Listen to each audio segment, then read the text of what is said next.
Kerala's CPI-led LDF government has always been firm about one thing: its opposition to the NEP 2020.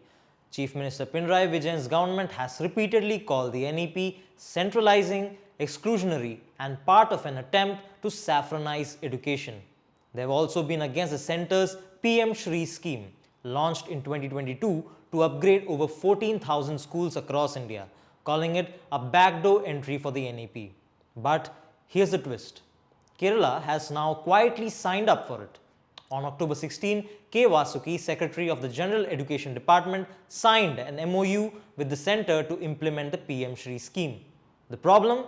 This was done without any cabinet discussion or consultation within the ruling front. Even the CPIM's own decision-making bodies were not aware. A few days later, on October 22, CPI Minister K. Rajan raised concerns about the scheme in the cabinet meeting.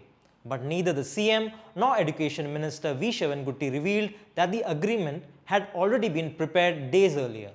And the next day, on October 23, the MOU was signed. The news came as a shock to the LDF's allies, especially the CPI.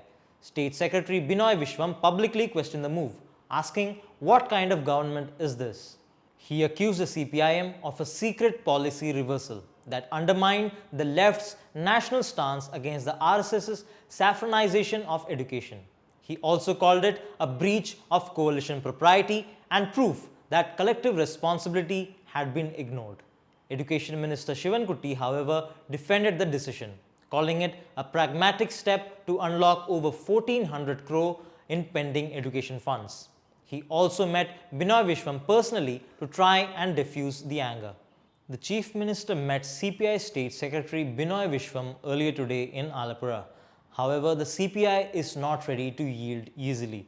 As part of its pressure tactics, the party's minister has decided to boycott the cabinet meeting scheduled for October 29.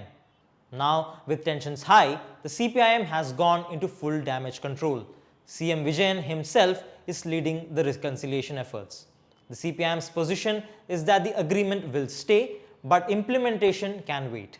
The idea is to buy time, hold discussions within the LDF and convince the CPI to come on board. The government does not plan to rush things. Files won't move fast, and the list of schools under the PM SHRI scheme will only be prepared after proper deliberation.